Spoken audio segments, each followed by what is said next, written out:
It is absolutely staggering to think about. What if the literal father of capitalism hid a secret warning about how his own system might, well, completely bankrupt our souls?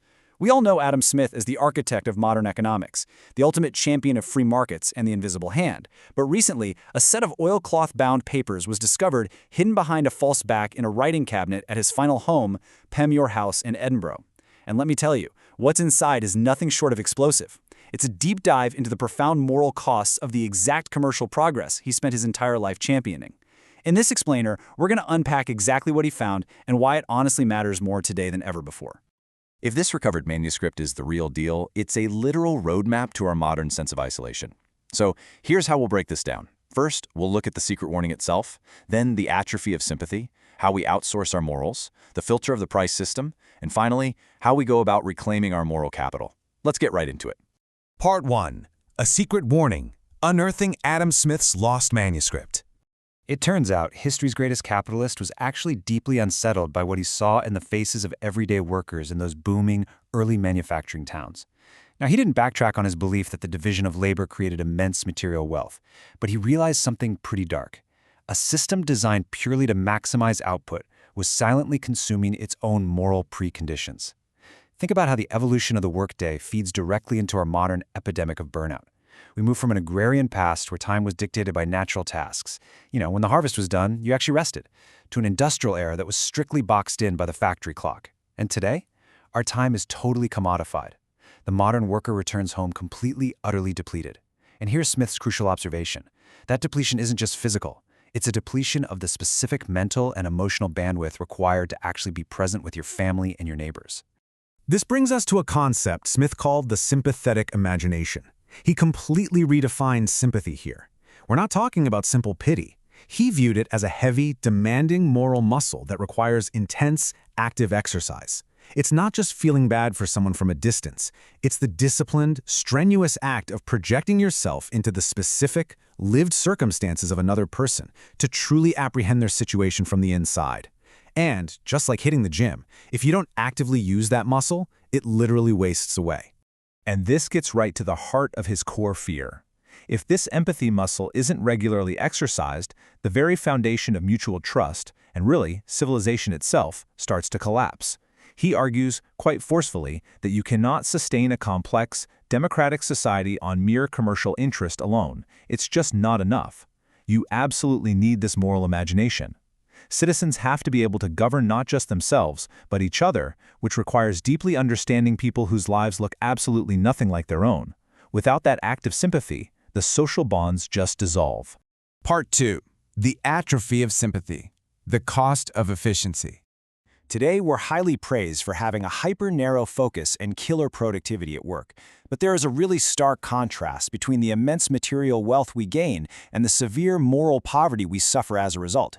Smith famously used the example of a pin factory to show how dividing up labor makes us vastly more productive. But think about the human cost. When a person's entire waking life is reduced to just making the 18th part of a pin over and over all day, their imaginative faculty finds absolutely zero employment. It's actively suppressed. Sure, that highly productive groove is materially rewarding, but it starves the exact muscle we need for human empathy. So here's the crucial point. Our internal moral compass, what Smith called the impartial spectator, needs a steady, hearty diet of thick community interaction to actually function. This impartial spectator is essentially the voice of conscience inside our heads. But it's not some fixed biological trait we're just born with. It's constructed entirely from the raw, messy experience of actually being seen, known, and understood by other people. Back in the old agrarian villages, you were embedded in this incredibly thick web of relationships. But in the modern commercial city, we're surrounded by tens of thousands of people, yet we interact with them mostly as functions: the barista, the delivery driver, the coworker on a Zoom call. In all of that efficiency, we lose the profound experience of truly being known. Part 3. Outsourcing our morals. The professionalization of care. Because we're so exhausted and isolated by our jobs, society does something fascinating. It begins to specialize in virtue exactly the way it specializes in manufacturing. We take the exact same logic from that pin factory and apply it to our moral lives, dividing up the moral labor. We literally outsource our moral duties to professionals, clergy, magistrates, care workers, basically exempting ourselves from the messy, empathy-building confrontation with human vulnerability. Think about it. We pay our taxes and make our charitable donations to institutions so that they can manage poverty, sickness, and justice on our behalf. And while Smith freely admits that trained professionals often do a much better job materially, there's a massive, hidden cost. By paying someone else to handle all the suffering, we excuse ourselves from the direct, face-to-face encounters that actually train our moral imagination. As a result, we remain totally morally underdeveloped. Paying for a service is undeniably efficient, but it completely strips away the deeply human, moral transaction of a freely given gift or obligation. In a market economy, the baker doesn't give you bread out of love, right? He does it for money. And the second you hand over that cash, the obligation between you is severed. Poof, gone. And honestly, that's incredibly liberating. But when that cold, transactional logic infects our moral lives, like when we pay a facility to care for an aging parent, rather than engaging in the difficult, messy, but deeply formative act of direct care, we lose out on the exact moral education that only that kind of direct vulnerability can provide. Before we scale this up to look at the global picture, we really have to pause and ask ourselves a deeply paradoxical question. Does commerce actually connect us, or does it isolate us? On one hand, global trade forces us to pay attention to the needs and wants of people halfway across the planet. But on the exact same hand, the way we connect with them is entirely stripped of any real human depth. Part 4. The price system filter. The blindness of the market. Okay, let's dive into what is arguably the most brilliant and terrifying mechanism Smith identified in the commercial world. It's the ultimate tool of global connection, but simultaneously the most effective tool for moral isolation ever invented. Take a simple $14.99 price tag on a t-shirt. That represents the absolute triumph of global coordination. That one tiny number tells you everything you need to know to make a commercial decision. It seamlessly coordinates the labor of the cotton farmer, the factory worker, the shipping magnate, and the retail clerk, all without you having to lift a finger. But here's the catch. That exact same number acts as a massive opaque filter. It intentionally strips away the human reality, the sweat, and the lived context of the actual person who made that shirt. The price tag doesn't tell you if the cotton was harvested by someone working in terrible conditions of servitude. In fact, the market's efficiency relies entirely on you not having to think about that.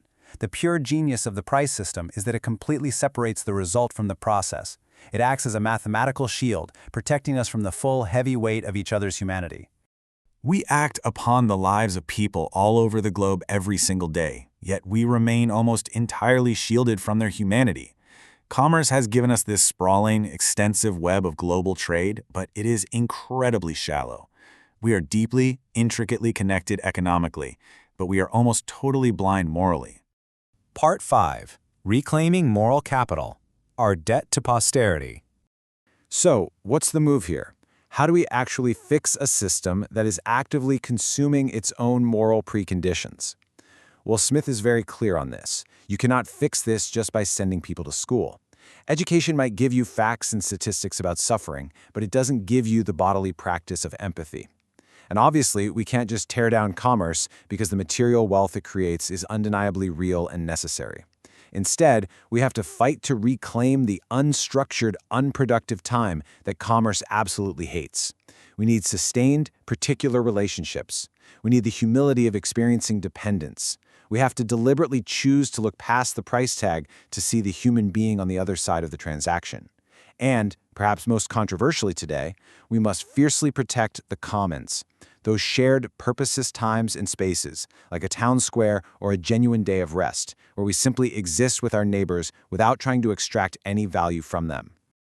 I want you to ask yourself directly right now, has your productive consciousness colonized even your free time? Are you impatient with anything that doesn't yield a direct, measurable result? Think about it. Even when we're off the clock, we try to optimize our leisure. We buy experiences. We want our hobbies to be efficient, or maybe even turn them into side hustles. We become almost completely incapable of just sitting in an informal gathering, giving our undivided, purposeless attention to a neighbor. But without that exact type of purposeless, generous attention, genuine sympathy simply cannot survive. Which brings us to a really harsh truth.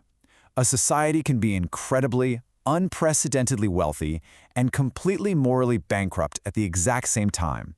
The ledger of the market only measures output.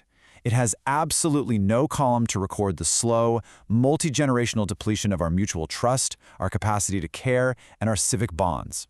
We are borrowing heavily against the moral capital built up by past generations, and if we're not careful, we are going to leave an entirely depleted account for our children. As we wrap up this explainer on Adam Smith's hidden warning, I want to leave you with this. Are you merely a productive agent in a vast machine, or do you still possess the active moral imagination required to be truly human?